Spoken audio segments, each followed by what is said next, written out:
This is video 4 of the Effective Child Protection course for child protection practitioners. In video 4, we look at exercise 3, which looks at a case you've selected and explored in exercise 2. It takes one of the 3 changes you identified in exercise 2 and develops the change statement. This is a short exercise. You'll return to this activity again in exercise 4, where you can review and further develop your change statement. This exercise focuses on one of the changes that you selected in exercise 2. Please select one of these and use the Effective Child Protection framework to develop it. There is a workbook that you can use to fill in. You should be able to download this from the Practice Resource website. Exercise 3 asks you to develop your change statement.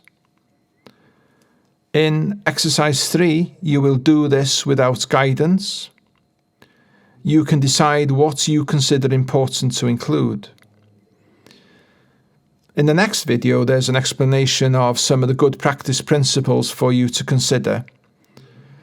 And in exercise 4, you can revisit this change statement and revise it in light of the good practice principles. So, select only one change to develop. In your workbook, there is an example of this grid.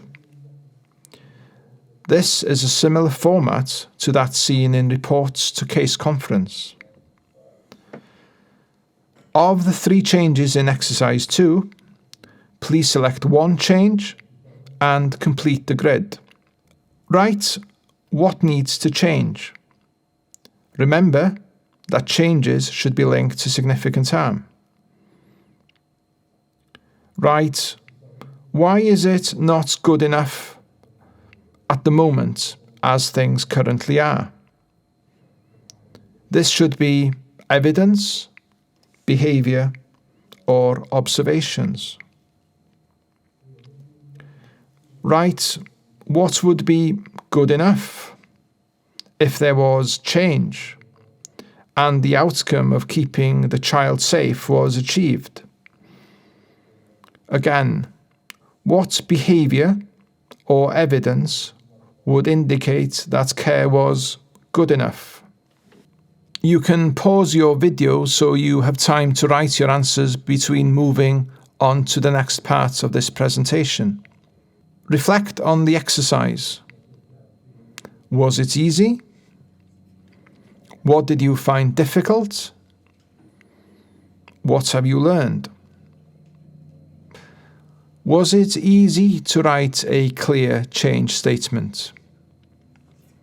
Was the change statement linked to significant harm?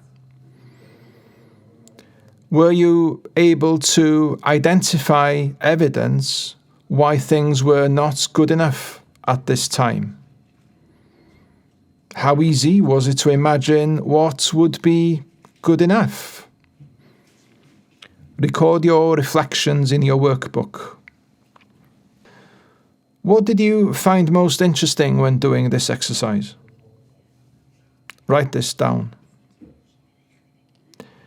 Is there anything that you promise yourself?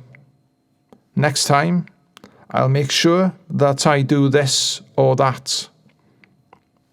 Write it down.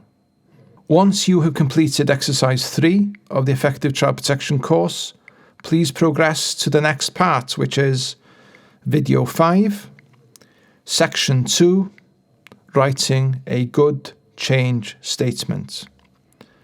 This section looks at what makes a good change statement and some of the pitfalls.